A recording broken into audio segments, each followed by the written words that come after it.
नमस्कार दोस्तों, welcome back to your own channel Adhishthan commerce classes. आज के वीडियो का हमारा सब्जेक्ट है organisation of commerce and management, second chapter trade. And आज के वीडियो में हम डिस्कस करेंगे इंपोर्ट ट्रेड प्रोसीजर। तो चलिए जल्दी से शुरू करते हैं आज के वीडियो को। Import trade refers to purchase of goods and services from a foreign country. तो जब कभी कोई देश दूसरे कंट्री से, फॉरेन कंट्री से गुड्स को खरीदता है, परचेस करता है, तो उसको हम कहते हैं इंपोर्ट ट्रेड। फॉर एग्जाम्पल, अगर इंडिया इलेक्ट्रॉनिक गुड्स इंपोर्ट कर रहा है जापान से, तो हम उसको कहेंगे इंडिया ने गुड्स को क्या किया है, इंपोर्ट किया है। इंपोर्ट ट्रेड प्रोसीजर को 4 पार्ट में डिवाइड किया गया है। पहला है preliminary stage, second pre import stage, third import stage, and fourth post import stage. So first stage, preliminary stage, registration. The importer has to get himself registered with various authorities as follows. मतलब जिस importer को goods को import करना है, तो पहला उसको खुद को रजिस्टर्ड करना पड़ेगा director general of foreign trade के पास, डीजीएफटी के पास, आईईसी कोड के लिए, इंपोर्ट एक्सपोर्ट कोड के लिए। Second, income tax authority to obtain permanent account number, PAN number लेना पड़ेगा। And third, formalities regarding GST, मतलब जीएसटी से रिलेटेड जो भी फॉर्मेलिटीज है उसे कंप्लीट करना पड़ेगा, जीएसटी नंबर लेना पड़ेगा। Negotiation, second point, the importer must hold negotiation with the overseas supplier. अगर गुड्स को इंपोर्ट करना है, खरीदना है, तो फॉरेन में जो भी सप्लायर्स होंगे उनके साथ कांटेक्ट करना पड़ेगा, डिस्कशन करना पड़ेगा, निगोशिएशन करना पड़ेगा related with price of the goods. Delivery schedule, मतलब क्या प्राइस होगा, कितने समय में गुड्स का डिलीवरी किया जाएगा, क्रेडिट पीरियड, पेमेंट करने के लिए कितना टाइम मिलेगा, terms and condition regarding sale, payment and delivery. ये सभी मुद्दों पर इंपोर्टर जो है वो एक्सपोर्टर के साथ डिस्कशन करेगा, निगोशिएशन करेगा। B point, pre import stage. First point, quota certificate. देखिए, जब इंपोर्टर गुड्स को इंपोर्ट करता है तो कुछ गुड्स ऐसे होते हैं जिसपे गवर्नमेंट ने रेस्ट्रिक्शन लगाया है। रेस्ट्रिक्शंस का मतलब है कि जो भी गुड्स इंपोर्ट कर रहा है इंपोर्टर, वो एक पर्टिकुलर लिमिट में ही क्वांटिटी को गुड्स बाय कर सकता है। Quota certificate, certain items are subject to quota restrictions. The importer needs to obtain import quota certificate from the government authorities. तो सबसे पहला कोटा सर्टिफिकेट लेना पड़ेगा। कोटा मतलब quantity, there is a restriction on a quantity to import certain goods, मतलब कुछ goods अगर import करना है तो क्वांटिटी का रेस्ट्रिक्शन है। जितना गवर्नमेंट ने क्वांटिटी फिक्स किया है उतना ही क्वांटिटी इंपोर्टर को बाय करना पड़ेगा। फॉरेन एक्सचेंज क्लियरेंस, अगर गुड्स इंपोर्ट किया जा रहा है तो एक्सपोर्टर को पेमेंट करना पड़ेगा, और जो पेमेंट करना है वो एक्सपोर्टर के करेंसी में होगा, तो इसके लिए आरबीआई से क्लियरेंस लेना पड़ेगा। The importer needs to obtain foreign exchange clearance from RBI. The importer should forward application for the same through his bank. तो ये एप्लीकेशन आरबीआई को किया जाएगा। जिस बैंक में इंपोर्टर का अकाउंट है उस बैंक अकाउंट से आरबीआई को ये एप्लीकेशन जाएगा for foreign exchange clearance. Order placement, after obtaining foreign exchange clearance from the RBI, मतलब कोटा सर्टिफिकेट ले लिया है, फॉरेन एक्सचेंज के लिए आरबीआई का भी क्लियरेंस ले लिया है।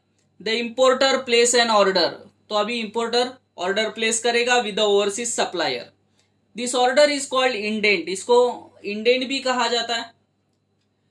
The importer negotiates the terms and condition of the imports contract, place the order, मतलब जो भी कंडीशंस होंगे, जो भी निगोशिएशन होगा वो सप्लायर के साथ करेगा और अपना ऑर्डर प्लेस कर देगा। लेटर ऑफ क्रेडिट, देखिए जब इंपोर्टर ऑर्डर प्लेस करता है तो तुरंत एक्सपोर्टर गुड्स एक्सपोर्ट नहीं करता। एक्सपोर्टर गारंटी मांगेगा इंपोर्टर से कि वो पेमेंट करेगा, इसका गारंटी चाहिए। तो ये गारंटी कौन देगा? इंपोर्टर का जो भी बैंक है ये इंपोर्टर का बैंक गारंटी देगा एक्सपोर्टर को कि on behalf of the importer आपने अगर टाइम में गुड्स एक्सपोर्ट कर दिया तो आपको टाइम में उसका पेमेंट मिल जाएगा। The exporter normally request for LC letter of credit. Letter of credit क्या है? Is undertaking given by importer's bank guarantee the payment to the exporter on behalf of the importer. मतलब importer का bank guarantee दे रहा है exporter को कि importer के बिहाफ पे वो एक्सपोर्टर को पेमेंट करेगा। LC is safest method of payment in a foreign trade. Therefore, the importer has to obtain LC from his bank in favor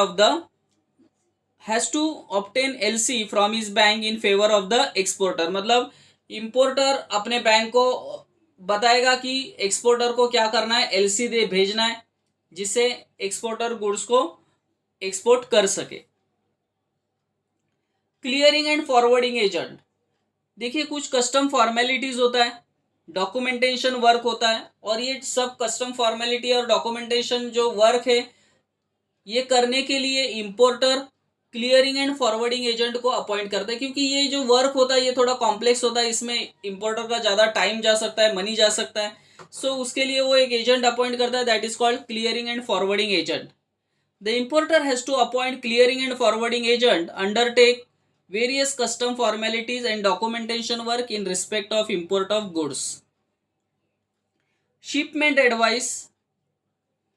The shipment advice enables the importer to make necessary arrangement for custom clearance and unloading the goods sent by the exporter. एक बार exporter ने अपने country से goods भेज दिया importer को, तो फिर वो शिपमेंट एडवाइस भेज देगा इंपोर्टर को कि गुड्स को एक्सपोर्ट कर दिया है, तो इसे इंपोर्टर को भी इंफॉर्मेशन मिल जाएगा कि हाँ गुड्स एक्सपोर्ट हो गए।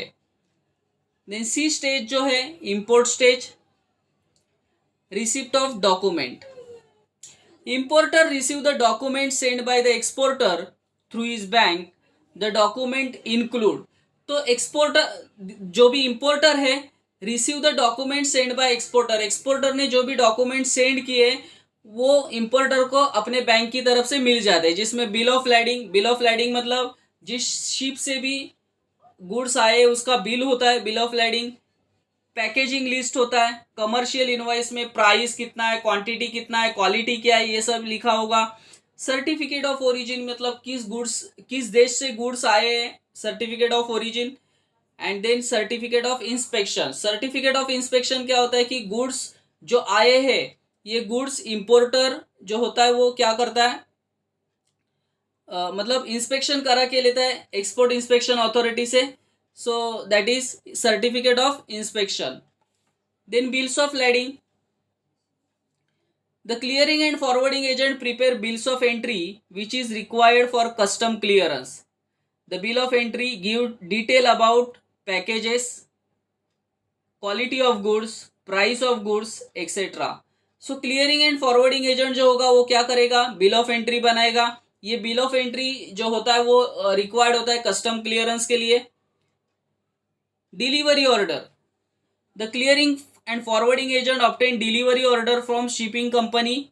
The shipping company gives delivery order on payment of freight. मतलब शिपिंग कंपनी है, एक बार फ्रेट पे कर दिया इंपोर्टर ने तो वो डिलीवरी कर देगा गुड्स का। Delivery order helps to unload the goods from the vessel. तो एक बार डिलीवरी ऑर्डर मिल गया तो इंपोर्टर वेसल से गुड्स को अनलोड कर सकता है। Custom clearance. The purpose of custom clearance is to get document certified from the custom authority. The document includes bill of lading, bill of entry, packing list. So ये सभी documents custom से clear करना पड़ता है। The purpose of custom clearance is to get document certified from the custom authority, से इसको certify करके लेना पड़ता है, that is the custom clearance. Then post import stage. Port trust authorities को पेमेंट करना पड़ेगा। The clearing and forwarding agent make payments of port trust dues. मतलब जब गुड्स इंपोर्ट किए जाते हैं तो कुछ समय तक वो पोर्ट में रहते हैं, तो पोर्ट का जो भी ड्यूज होगा वो पे करना पड़ेगा। Custom duty. Clearing and forwarding agent has to make payment to custom authority in respect of importing of goods. तो अब जब गुड्स इंपोर्ट करते हैं तो कस्टम का जो भी ड्यूटीज होगा, टैक्सेस होगा, वो पे करना पड़ेगा। Insurance premium, the importer has to make payment under FOB free on board contracts. अगर एफओबी बेसिस पे कॉन्ट्रैक्ट किया गया है तो insurance premium always importer pay करता है। Payment of freight, the importer has to make payment of freight under the shipping contract. तो जिस शिप से गुड्स आए उसका फ्रेट का पेमेंट करना पड़ेगा। देन एक्सपोर्टर का पेमेंट करना पड़ेगा। The importer has to make payment to the exporter as per the terms of contract. The exporter draw bill of exchange for this payment. मतलब बिल ऑफ एक्सचेंज के through exporter को उसका भी payment दिया जाएगा। Next, follow up, the importer needs to take follow up in respect of import of goods. If there are any discrepancies, importer should inform to the exporter. मतलब अगर कुछ भी प्रॉब्लम होता है गुड्स से रिलेटेड या अदर कोई भी प्रॉब्लम, तो वो एक्सपोर्टर को कांटेक्ट कर सकता है। सो आई होप दोस्तों ये सभी पॉइंट्स आपको क्लियरली समझे होंगे। मेरे एफर्ट्स आपको पसंद आए तो प्लीज़ लाइक करना, दोस्तों के साथ शेयर करना, अधिष्ठान कॉमर्स क्लासेस इस चैनल को सब्सक्राइब करना। That's it, thank you very much दोस्तों। फिर मिलते हैं नेक्स्ट वीडियो में, तब तक के लिए बाय बाय।